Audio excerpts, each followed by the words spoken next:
बे आसलते गुबै दखनानि महर बेवहाय गैया आरो गुबै दखना नङा माने जोंनि फरायसुलिफ्रा गानजानाय मोनसे दखनाबो नङा बर' मिडियाम बा बर' फरायसुलिफोरनो सोरखारनिफ्राय राननानै होनाय जितु ल' क्वालिटिनि इउनिफर्म ल' क्वालिटिनि दखना ब्लाउसखौ लानानै तामुलपुर जिल्ला बर' फरायसा आफादनिफ्राय गोख्रों मोनसे बिबुंथि आरो गोख्रों मोनसे रिक्वेस्ट जे बे ल' क्वालिटिनि जितु इउनिफर्म ल' क्वालिटिनि दखना ब्लाउसखौ रिटार्न खालामनांगौ आरो जोंनिनो जायगायावनो खालामनाय जितु इउनिफर्म मोजां क्वालिटिनि दखना ब्लाउसखौ राननानै होनांगौ होननानै बुंदों आरो जे बेफोरबायदि ल' क्वालिटिनि जितु इउनिफर्म दखना ब्लाउसखौ राननानै होबाय थायोब्ला जोंनिनो दुलाराय बर' फरायसा आफादा गोख्रों राहा लागोन होननानै तामुलपुर जिल्ला बर' फरायसा आफादनिफ्राय बुंनाय जादों। सुक्लाय सेरफां महरिपारा आरो गरेस्वर दखरा जोङो जथायै जोंनि जिल्लानि सिङाव थानाय माखासे गोजौ फरायसालि बा जौसिन फरायसालिफ्राव जोङो हाबदों दा बे हाबनायनि गुबै थांखिया जाबाय दा गोदानै बेसेन नाङै जिखिनि माने इउनिफर्म दिनै सरकारा रानगासिनो दङ दा बे राननायखौ जोङो नायगिदिंनो थाखाय बा बेखौ नायनो थाखाय जोङो हाबदों आरो बेवहाय नायनानै जोङो नुबाय जे जिखिनि इउनिफर्मनि मुङाव जोंनि बर' हिन्जावसाफोरनि थाखाय बा हिन्जावसा फरायसाफोरनि थाखाय जि इउनिफर्म बा दखना बियो फैदों आसलते बे दखनाया दखना नङा बे दखनाया मालाबाबो बे दखनानि माबायाव गोग्लैया दा जास्ट माने बे दखनाया माने दखनालिल' महर होदों आरो दा ओंखायनो नैबे माबायाव जोङो दिनै नायनानै नुबाय बे इउनिफर्मा मालाबाबो बे गानथावना नङा आरो फरायसाफोरजों जोङो सावरायनानै मोनथिबाय जे बेयो मालाबाबो बाहायजाथावना नङा दा ओंखायनो तामुलपुर जिल्ला दुलाराय बर' फरायसा आफादा जोङो दिनै नैबे खौरांगिरि मेलनि गेजेरजों समग्र शिक्षा अभियाननि मिशन डाइरेक्टर ओम प्रकाश बिथांनिसिम जोङो दाबि दैखांनो नागिरदों जे जि माने क्वालिटि गैयै जि माने दखनानि महराव जिखिनि माने एकदम बिराद माने ल' क्वालिटिनि बिथांमोना माने जाय दखनायाव गोग्लैया बेखौ बिथांमोना दिनै इउनिफर्म महरै जोंनो दैथायदों बेखौ थाबैनो बिथांमोना लांफिननांगौ लोगोसेनो माने क्वालिटि गोनां जायफोर जोंनि माने जोंनि ओनसोलावनो जायखौ जोङो मोननो हायो जायफोर जोंनि आइजोफ्रानो दानाय बे दखनाफोरखौ बिथांमोना इउनिफर्म हिसाबै दैथायहरफिननांगौ बेवहाय जोङो दिनै नायदों जोङो जेब्ला माने आइजों रायलायदों जोंनि हाइ स्कुलनि फोरोंगिरि गाहाय फोरोंगिरि गोरायुं बिथांमोनजों रायलायनायाव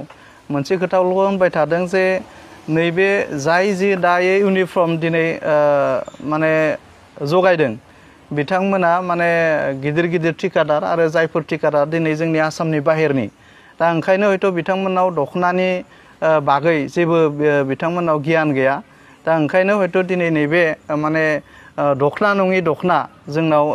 फैनाया बेयो जोंनि थाखाय जोबोद दुखुनांथावना बाथ्रा ओंखायनो आसामनि जोंहा माने सरकाराव जायफोर दिनै सालायगासिनो दं जों चिफ मिनिस्टारनिफ्राय लानानै जोंनि सोलोंथाइ मन्थ्रिनिफ्राय लानानै आरो मिशन जोंहा माने समग्र शिक्षा मिशननि जोंहा मिशन डाइरेक्टर बिथां ओम प्रकाश जोङो बिथांखौ जोङो खावलायगोन जे जोंनि बर' हारिनि जोंहा माने स्वाभिमान जोंनि बर' हारिनि जोंहा मा होनो आबेग जोंनि बर' हारिनि जोंहा मा होनो हारिमुजों सोमोन्दो थानाय जोंनि दखना बेखौ जोङो जेरै मेरै जोङो बेखौ खालामनो हाया दा ओंखायनो जोंनि जायगायावनो मोननाय जोंनि माने जायगायावनो बानायनाय जोंनि दखनाफोरखौ माने स्कुलनि इउनिफर्म हिसाबै बिथांमोना दैथायहरनांगौ बा बेखौ बिथांमोना बाहायनांगौ आरो बिनि अनगायै जुदि बिथांमोना गुबुन बेबायदि दानि बायदि जुदि जानला मोनला इउनिफर्म बिथांमोना जुदि हरनो नाजायोबा दा बिनि सायाव जों तामुलपुर जिल्ला दुलाराय बर' फरायसा आफादा बिनि सायाव जोङो गोख्रों राहा लानो थाखाय बा बिनि सायाव जोङो बिनि एगेन्स्टआव बिनि हेंथायै जोङो हाबाफारि लानो थाखाय जों अरायबो साखाफारा जाना बा गोजौ फरायसालियाव हाबनानै बे ड्रेस गाननाय जोङो दिनै तामुलपुर जिल्ला एबसु हिसाबै जोंनि जिल्लायाव थानाय दख'राफोरखौ लानानै गासै जोङो नावकाटा मिलन जौसिन फरायसालि आरो उत्तर बेतना जौसिन फरायसालि लोगोसेनो गरेस्वर जौसिन फरायसालि बे फरायसालिफ्राव जों प्रेक्टिकेल जोङो हाबदों आरो हाबनानै जोङो दखनानि जि महर बेखौ जोङो नायदों आरो बिनि अनगायैबो जोंहा मा होनो तामुलपुर जिल्लानि सिङाव थानाय मोनफ्रोमबो फरायसालियाव जोंनि दखरानि बिबानगिरि बिथांमोना हाबनानै खबर लादों आरो बेनिफ्राय जोङो मोनथिबाय जे जि माने दखनानि महराव जि माने जिखौ जोंनो हरदों